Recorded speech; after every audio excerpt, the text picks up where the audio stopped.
बिस्मिल्लाहिर्रहमानिर्रहीम। अस्सलाम वालेकुम, hello everyone, welcome back to my channel Kashish food Indian blogger. I hope you are doing good.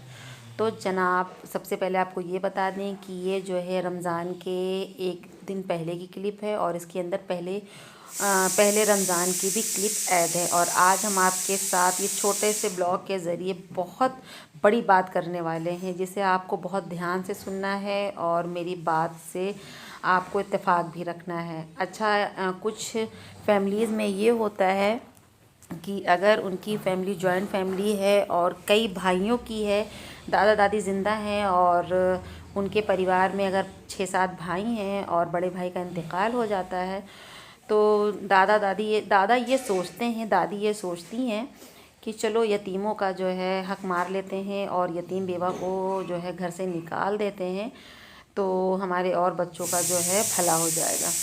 लेकिन वो ये भूल जाते हैं कि यतीमों का हक मारना दुनिया का सबसे बड़ा गुनाह होता है। और वो सोचते हैं कि बस हम नमाज़ें पढ़ रहे हैं, हम हज कराएंगे, हम उम्रा कराएंगे और हमारा अल्लाह ताला सारा चीज़ जो है हमें जो है जन्नती बना देंगे। जी नहीं, आपका यही जो अमल और आमाल है ना, ये आपके लिए आपको जहन्नुम के कुंडे में जला भी सकता है, राख भी कर सकता है। तो सुधर जाएं ऐसे लोग जो यतीमों का हक मारते हैं।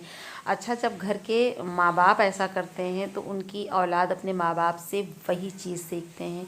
कोशिश कीजिए कि अपनी औलाद को जो है अच्छी तरबियत, अच्छी तालीम, अच्छी परवरिश दीजिए, क्योंकि अच्छी तालीम, अच्छी तरबियत, अच्छी परवरिश भी एक जो है इबादत की तरह होती है।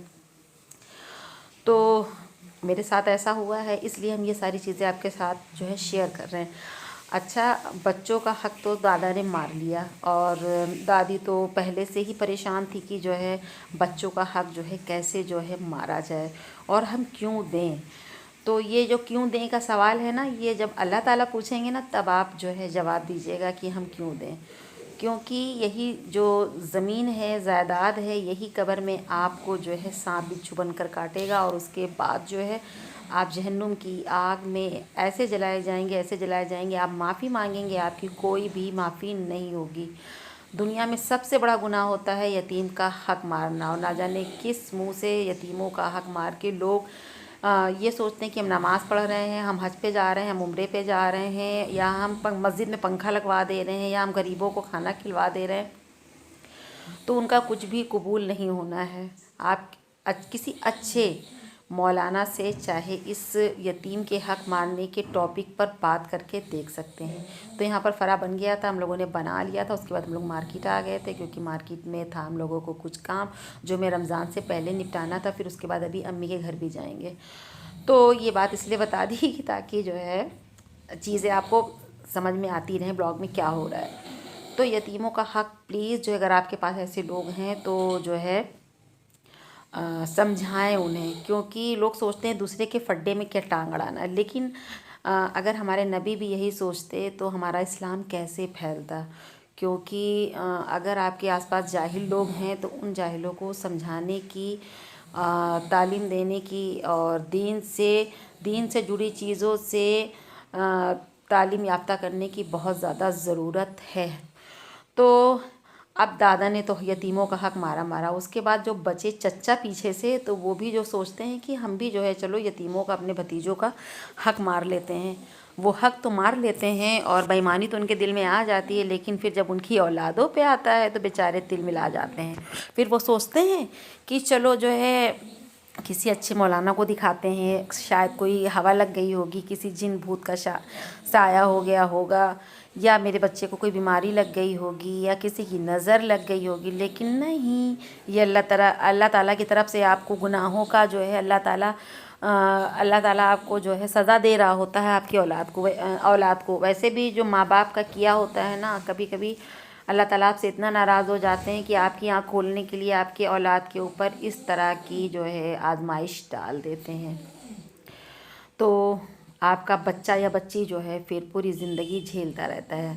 तो हमारी गुजारिश है ऐसे चच्चा लोगों से, ऐसे दादा दादी लोगों से कि बराए मेहरबानी जो है यतीमों का हक जो मार के बैठे हैं उन्हें वापस कर दीजिए। देखिए आपके घर में खुशियाँ ऐसे दस्तक देंगी जैसे लगेगा कि बस इस घर में अब खुशियाँ ही खुशियाँ चारों तरफ रहेंगी। تو یہ رمضان والا دن ہے، یعنی پہلے روزے کی صبح ہے۔ تو جو ہے آپ اپنے بچے کا عقیقہ کر لیں، صدقہ دے دیں، مسجد میں پنکھے لگوا لیں یا غریبوں کو کھانا کھلا دیں۔ اس یتیم کے حق مارنے کا گناہ آپ جو ہے اس کا ازالہ کر ہی نہیں سکتے ہیں۔ اور پلیز پھر سے گزارش ہے کہ اپنے گناہوں کی معافی مانگیے، یتیموں کا حق دے دیجیے، آپ کی زندگی بہت آسان ہو جائے گی، ورنہ آپ پوری زندگی ایسے پریشان رہیں گے، ایسے الجھے رہیں گے، ڈاکٹر کے چکر لگاتے رہیں گے، مہنگے سے مہنگے ڈاکٹر کو دکھاتے رہیں گے، برانڈڈ دوا کھاتے رہیں گے، آپ کی زندگی میں کوئی بھی سکون نہیں آنا ہے۔ تو یہ دیکھیے پہلے روزے کی افطاری یہ تھی جو ہم لوگوں نے اپنے دسترخوان پہ سجائی تھی، اور اب جو ہے یہ رمضان کے نیکسٹ ڈے کی یعنی دوسرے روزے کی کلپ ہے، اور جو آپ نے افطاری دیکھی وہ فرسٹ روزے کی کلپ تھی اور اس سے پہلے کی تھی، یعنی 3 دن کا یہ بلاگ ہے۔ اور یہاں پر سیکنڈ روزے کے دن ضیا جو ہے صبح میں نماز کے بعد پھر آئے اور سحری کیا، نماز پڑھی اور اس کے بعد آئے، پھر سو کے پھر آنکھ کھلی تو یہ جو ہے تلاوت کر رہے ہیں قرآن کی۔ اور اس کے بعد جو ہے ہم نے کہا کہ چلو ہم بھی ضیا کے ساتھ بیٹھ کے تلاوت کرتے ہیں، تو ماں بیٹے اکٹھے ہی جو ہے تلاوت کرنے لگے تھے۔ اور بہت چھوٹا سا بلاگ ہے لیکن بات ہم نے بہت بڑی کی ہے۔ اگر آپ میرے بات سے اتفاق رکھتے ہوں گے کامنٹ سیکشن میں ضرور سے ضرور بتائیے گا۔ اور اب اس بلاگ کو یہیں پر ختم کرتے ہیں، لیتے ہیں اجازت، دعاؤں میں یاد رکھیے گا۔ انشاءاللہ تعالی نیکسٹ بلاگ میں آپ سے پھر ملاقات ہوگی، تب تک کے لیے اللہ حافظ۔